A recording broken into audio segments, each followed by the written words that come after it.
Hi, I'm Cynthia for Artbeads Cafe, and today Cheri and I will love to show you some sweet and adorable design made with brick stitch. Yeah.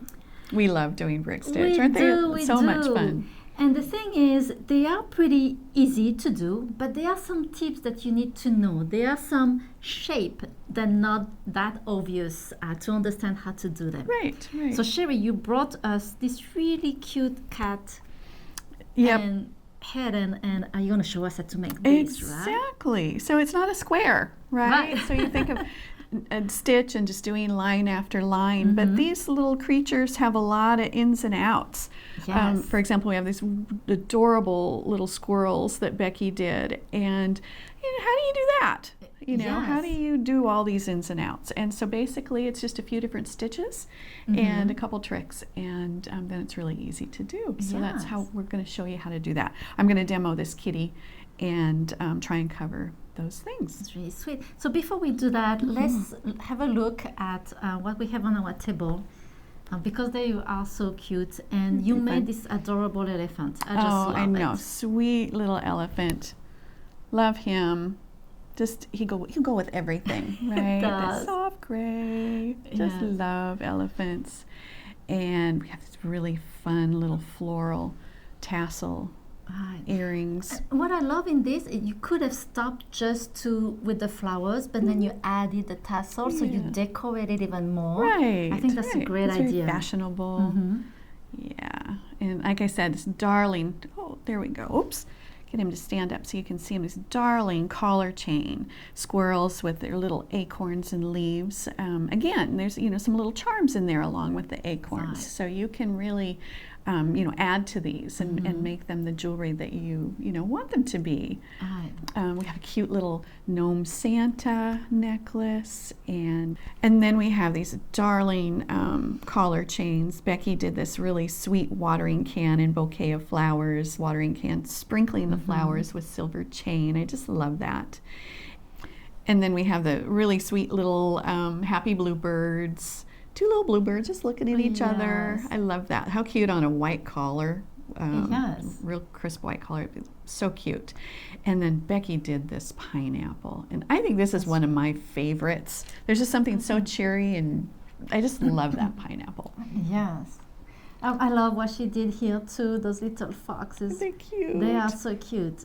And like you say, there are some little details here. You have to know how to do this. Right. And the same for the fish.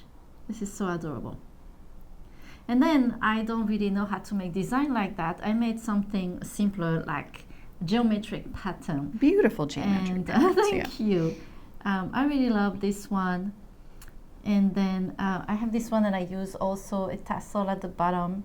Love that. And then I love this 3 component here. I think it's a great design. So pretty, really wearable. Yes. Yeah. And even though this is simple, you might wonder, where do I start when I have a simple design like that? So I'm going to show you how to make this one, and you will see it's very easy to make it. But now we're going to start with Cheri's design. So I have this kitty diagram, and let's see, here we go. I have a pencil, and I'm going to just sort of walk you through when you see a drawing like this, where, like you said, where do you know to start, right? And so the obvious place to go for me is the bottom. And I tend to work left to right, or I look at it from left to right. And so you have this row, and you could easily start with this row, but then this is your second row. And so this is called an increase, but we have more than an increase, right? We have increase with another bead here. We'll call that an increase plus. Okay. And so if this is your first row, that very first row is kind of wobbly and not a lot to hold on to. So I don't want to do an increase right away, especially an increase plus 1. Exactly. So what if I started with this row? And so this is a little longer row, which is great, and it has an increase, just a normal increase, which you can do, and that's perfectly fine. But I tend to prefer to, after my first row, have a decrease. There's Me something too. about, do you? Okay, there's something about a decrease too. stitch. It's just a little more secure. And so, so I'm just going to kind of keep looking at my pattern to see, well, where is my first decrease? And it's right here. And this is a nice long row, good for a ladder stitch. And then right away you have a decrease. So this is probably where I would start. Okay. You don't have to, Right. you know. And when I say, I'm going to draw a little tail here with a little stopper bead. So if this is my start, then when do I do this, right? So what I would do is I would start here and I would build all the way up to the end, and then I like to leave a nice long tail. Some people don't want that extra thread hanging there, and you don't have to. You can always add more thread, but I like to leave a tail. It doesn't take that much then to finish these 3 rows. Sure. So I go back and do that after the fact. Sure. But that's not what I'm going to do right now. I want to be able to show you some other things. So I'll be able to show you an increase and a decrease, but they're different depending on if you're at the start of the row or the end of the row. And then how do you get this funny little, just one little bead? You'll see once we start going, well, wait a minute, what do I do with one bead? So we'll show you how to do that. And then I'm going to show you how to do an increase plus 1 or more. So I'll go back and I'll come here, and so we're going to cover a bunch of different things. Great. So I'm not starting where I said I would. I'm going to jump around a little bit just to cover these different things. I'm going to start with this row right here, right through the eyes, and that way I can show you a decrease at the beginning and at the end. And so I like to, when I'm doing brick stitch, I like to just do a little sticky note to mark my row. It's real clear. You know, sometimes I'll go a couple rows before I move it, or sometimes if it's a real complicated one, I'll actually move it every single row. But that's where I'm going to start. Okay. So the first row in brick stitch is always a ladder stitch, not the brick stitch, right? And it's really simple stitch. So I'm going to show you how to do that. I have a stopper bead on my thread, and very often in brick stitch it's not necessary, but I'm working with some large beads so that you can see what I'm doing, and they're a little loose. So I went ahead and put a stopper bead on. Okay, so the first 2 beads you always pick up together, and my first 2 beads in my pattern are black. And so I'm going to get them down near where my stopper end is. So I've got my 2 beads on, and then I like to just grab that first bead and turn it, and I want my thread to be going through so that this is going to make a loop like that, and then pull those 2 beads together. But now my thread is coming out of my first bead, and I want to carry forward, right? I want to add on to my second bead. So in order to do that, then you just put your thread through that second bead. My third bead is a white bead, so I'm going to pick that up, and again we're just making that loop so that it brings that bead right up next to the previous bead, and then again back through it to get to the other side. Next bead is the center of the eye.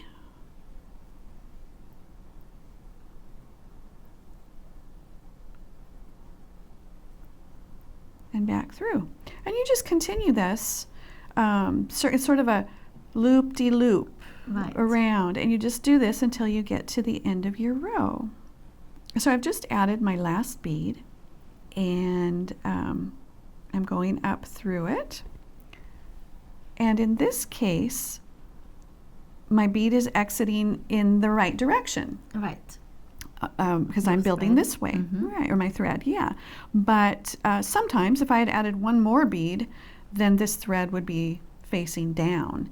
And so you just simply flip it and then work with it in the direction that you're building. In the end, if that were the case, then your tail thread would be coming out the top, and you just simply weave that where you want it in the end. So real easy.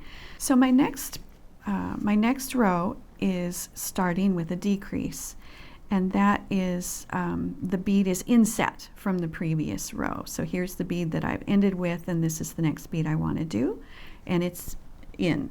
Right. So that's called a decrease. And so to do that, you always, whether it's a decrease or an increase, you always pick up 2 beads. And those happen to both be black. You can see that I have a my stitch going from these 2 beads at the end, and then a stitch going from the next beads in. To do a decrease, you want to catch this thread. So it's not the first loop that's exposed, but the second going in, and you run your needle from the back towards you underneath that loop, and then just pull that thread up. And now you can see they have sort of a herringbone look to them. Yes.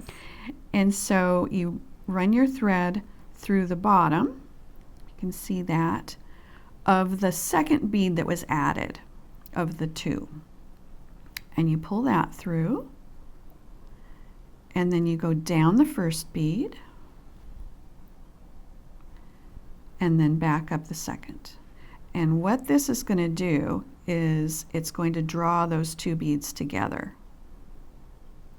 So now they're sitting nice and tight to each other side by side. And now the thread is exiting the top, and we're going to build the rest of our row this way. And so that next bead is a white bead. And so now to stitch, you just catch the next exposed loop and pull that through, and then you run your needle up through that bead. And I just want to mention again, at the beginning of the row, you pick up 2 beads. Always. But then after that, it's just 1 bead at a time. Right, yeah, just 1. And so then that's just nice and tight. I hear from a lot of beginners, they'll say, oh, well, I pick up a bead and then I stitch it through and it falls off. Right. What's happening? And what's happening is you, on that pass back through that bead, they're actually getting their needle back under that loop again, and then it's not connected. And so that's what's happening if you run into that, that problem. So now we're just going to continue across the row until we get to the end of our beads. So again, just running that 1 bead through the next loop, pull it, and back up. Whoops.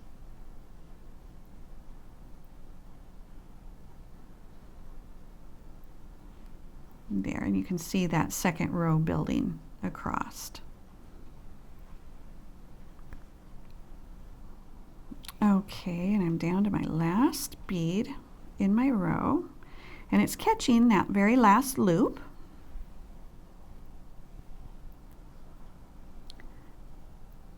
And I'm running my thread up through the bead.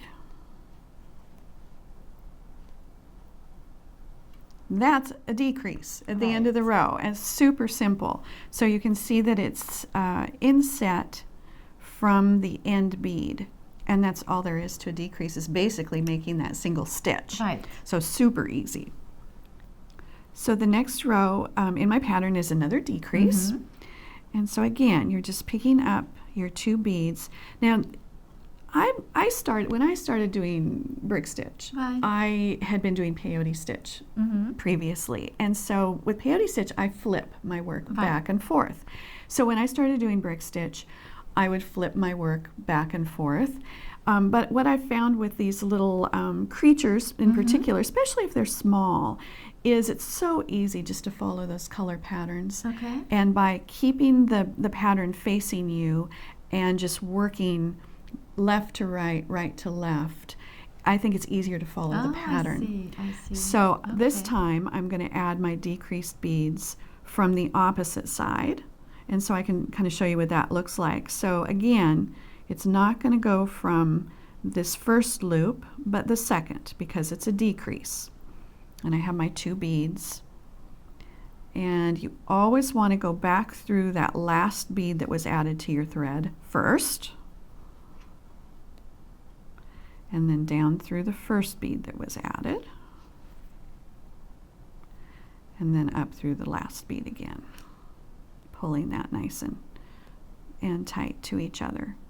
So I'm actually looking at my pattern, but now stitching the other way. Okay. Okay, so I will continue this, and then we'll get on to doing an increase. So I've finished my all black row here. This is where I've ended.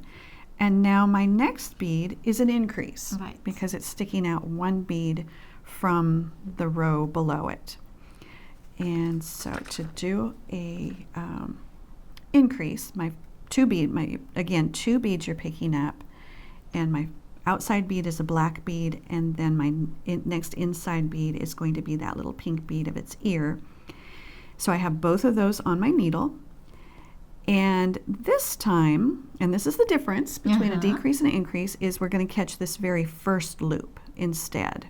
So needle again from back to front, and that puts the two beads in place. And again, otherwise, you go back through your beads, down through that first bead, back up through that second.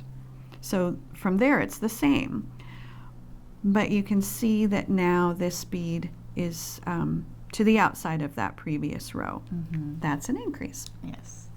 So now I'm going to build down to the other end and show you there's a little trick to doing the increase at the other end. Okay, so I have my second to the last bead, and now I just need to do that one last bead as an increase.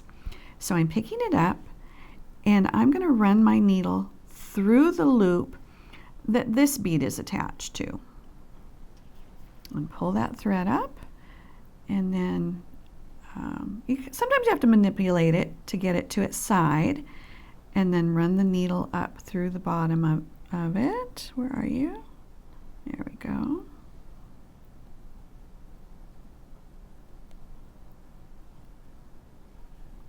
There. And now you can see that that's an increase. So my next little section of this pattern are these two little ears. Right. And so, how do you go about building that? And so we're right here at this point, and we've just come this way across this row. And now I'm going to go up, that's a decrease, and then build across. And why not then finish that ear since your thread is there? So what I like to do then is just finish one ear. Okay. So we're going to do that. And this is a decrease. I have a black bead and a pink bead in that order. So you just kind of follow the order. And I'm going 2 threads in because it's a decrease.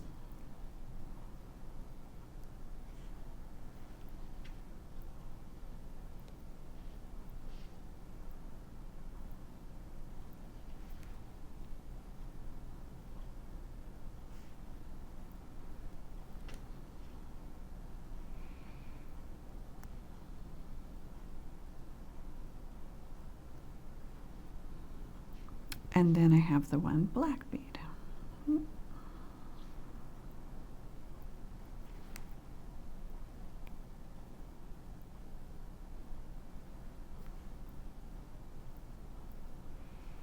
And now going up, I have 2 black beads next to each other, and that's a decrease, so not this first loop, but the next.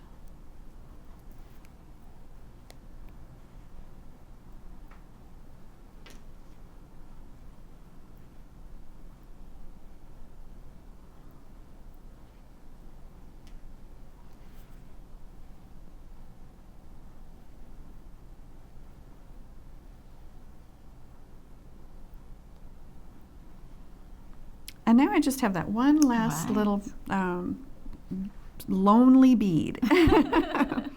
So it's not 2 beads, and I only have 1 loop to hook it to. So how do I do that? And so very simply, in this particular piece, I'm going to run the thread back down through this second bead.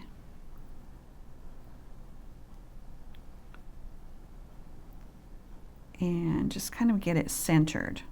And I like to, I can see that it's on its side. We call it a bead on its side. Okay. and it's just laying across the top of these 2 beads. And then I like to go back up through and run my thread through that type of bead one more time. Especially it's the little bead on its end all by itself out there. It could get caught on some things. So you want to secure it. I want to secure it, yeah. And so now I have, there we go, 2 threads running through. So next, I need to do the other ear, but my thread is coming out here, right? So we call this moving. You need to move your thread. And so the object is to get the thread, with your needle coming out of the place that it needs to be. So you want to make a point to know where your next bead is. And the next bead that I'm going to put is right here. And so I need my thread coming out of this bead in this direction. So how am I going to get my thread there? And so I can run my thread down through here, and I can weave it around in a variety of different ways. Right. And at this point, it really doesn't matter how you do it. But I should say in some cases it can matter. Okay. If you have, let's say you're working with a thread that maybe doesn't match your beads everywhere, and you don't want to see a bunch of buildup of thread on an outside edge, so then maybe stay away from that outside edge. Right. Or maybe you have a lot some very translucent beads or transparent beads, and you don't want to see a lot of thread buildup there. Right. Then avoid those beads. Go around. So keep some things in mind, but basically it's just to get to where you need to go without seeing your thread. And so I'm going to go down through a few beads. So if you can see, my needle is going through 2 beads and coming out this one. And then I'm going to come up a bead. So I could come out, I could go up 2 beads, but then I'm not in the right place. So I'm going to go up a bead. And then I'm going to go down, down a bead. And then I'm going to go over and come out the bead that I need it to be. So, I could have taken another path, exactly. But it doesn't matter. And this is what I like is just find the way, just first find which bead you're going to come out. Exactly. And then just go down as you can. But there is no rule you have to go down that bead. No. You just try to find your way. Exactly. And in some cases, these little critters need some reinforcing to stiffen up. And so I could have even done a little reinforcing route, to kind of get where I was going. So it just kind of depends. So this next ear is a decrease, and it's a black and a pink bead. And I'm going to not do the first loop, but the second.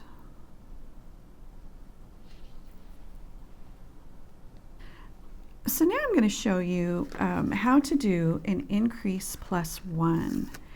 And so where that exists in this pattern is right here. We'll call them his whiskers. or his furry fluffiness, right? But it's this section right here.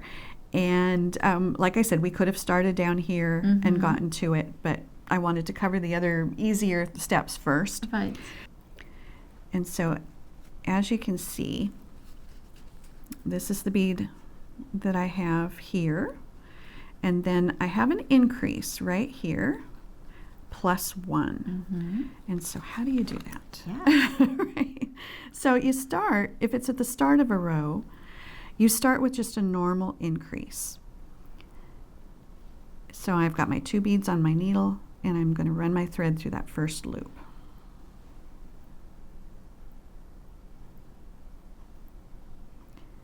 And I'm going to pretty much complete that increase.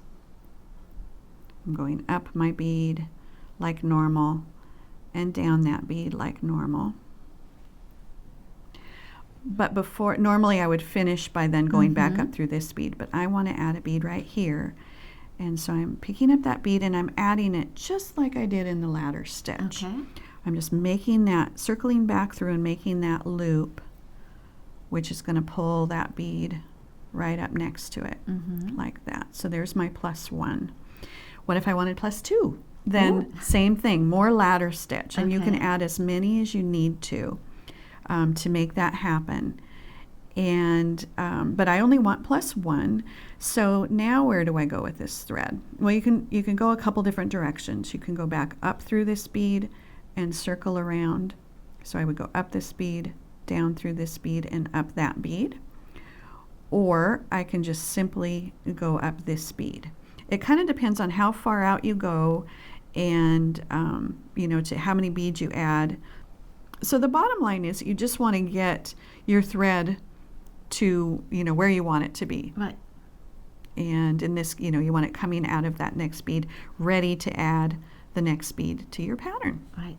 That's great. Thanks, Cheri. Yeah, So just to make sure, so for this you did those 2 rows here, but can we go back to the one that you did, Cheri? So now that after you've done the ear, how do you keep going down the face?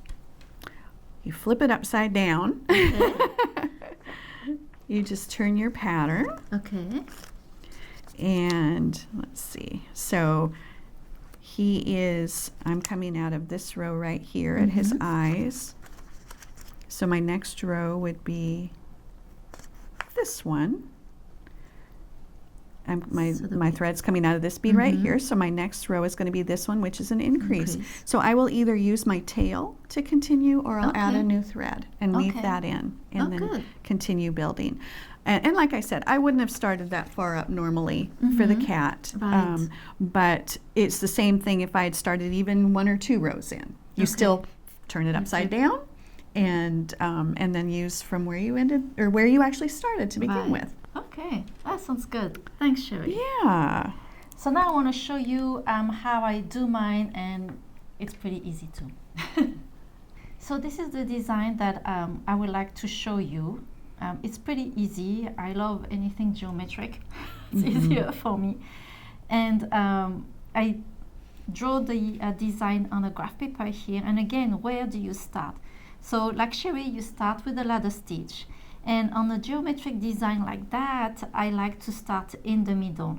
So this is where I'm going to start here.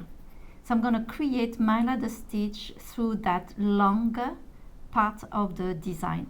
And then, like Cheri, I also like to decrease, and then we're going to go up and do a decrease. So this is pretty easy to do. Here I started already. Those are really, really small beads. They Aiko, but I just love working with small beads. Yeah. Yes. And I started to do a ladder stitch, and as you see, the colors are exactly the same as this long middle row here. So I ended up here. My thread is coming out of that bead, and I'm just going to do a decrease. And the decrease is 1 dark bead and then a turquoise blue light bead. And exactly like Cheri did, I'm going to put my thread through the second loop, not the first one.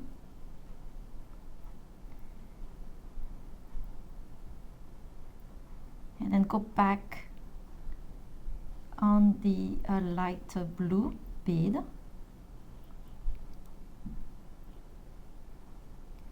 And then go in the dark one. So your first 2 rows, especially when you work with little beads like that, can be a little tricky because your beads are small and they're moving a lot. So I'm just doing exactly like Cheri did, the decrease at the beginning. And I can see they didn't went straight as much as I wanted. There. Yeah, sometimes it takes a little finessing with your fingers to get those. Exactly. And sometimes what I like to do, you see how this one is going up a little, where I actually go down on this one and down on the bead that in the bottom. That make them straighter, and then I go back up to be ready for my other row, like that.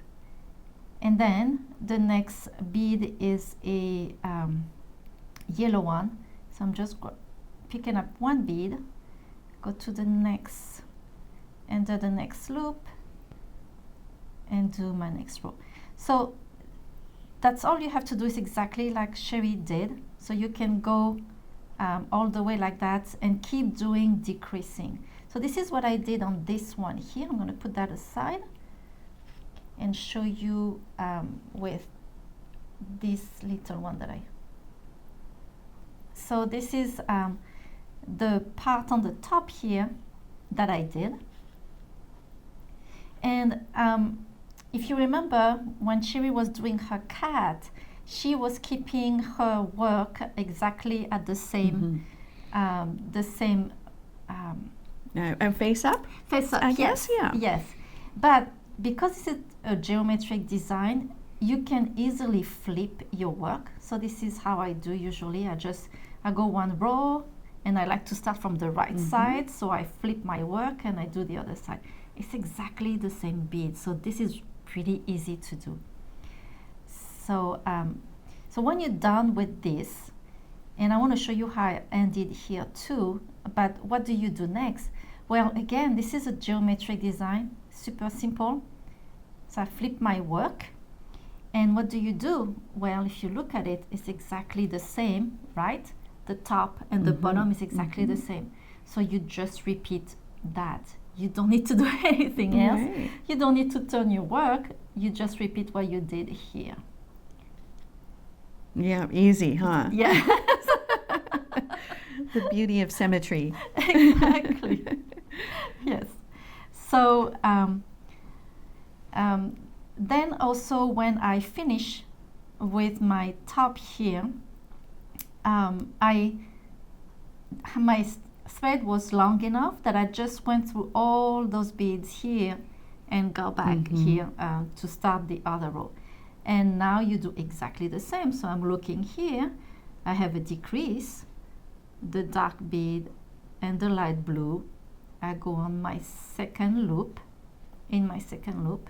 Okay, so I have my two bead. I'm going back through the lighter bead, back through the darker bead, and then I need to get ready for my next row. And remember to tight everything. So you keep going. And what I like in those designs too is you can guess, even by just looking at your work, what will be the next bead, because it's just the next color like that. Right, and then you flip and you do it again. Yes. Beautiful. Thank you.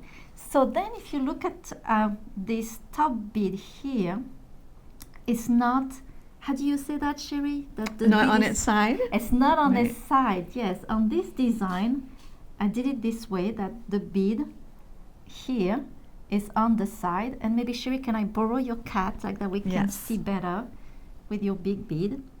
So what I'm meaning is the bead is not vertical but horizontal. But I didn't do that for this design. I don't know why I decided to change. But so when you add the last bead, let me show you on my paper here, will be easier. So you're coming out of that bead and you added this bead here at the top, right? So your thread is coming out at the top and you want to go back to that bead here.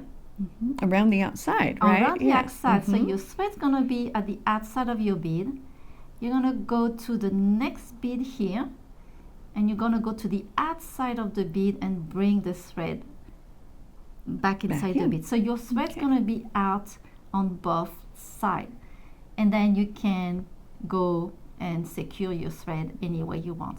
So the reason why I'm going back outside is because when I did that the first time and I started to weave my thread down the other bead, then my top bead was going on the side. Right, basically it's a bead on its side then. Yes. So I really wanted to be secure and straight, so that's why I went back inside that bead, on the outside, and back down the bead. Yeah, that centers it on the top of those two beads. Yes. Holds it nice and if you want to secure a little more, then you can go another time and then you secure your bead. But I find that just once was enough. But before we go, I want to show this diagram that we have. You'll find this in our design studio. And this covers all those different stitches that we just showed you. Increases, decreases at the beginning of the row, at the end of the row, beads on their side, beads plus one, all of that. And it has some good instructions. So really helpful. That's good to know. Thank you, Cheri. Yeah. And I hope we inspire you today to make those big stitch little sweet and adorable design. I mean, it's so much more. It's so fun. A lot of fun. Yes. Thank you so much for joining us today on Artbeads Cafe. Make sure to sign up for our email newsletter to get some great promotion and ideas. And if you are new to our YouTube channel, please remember to subscribe. We have a lot of videos like this one. Donc, merci beaucoup. Au revoir. À bientôt. Bye-bye.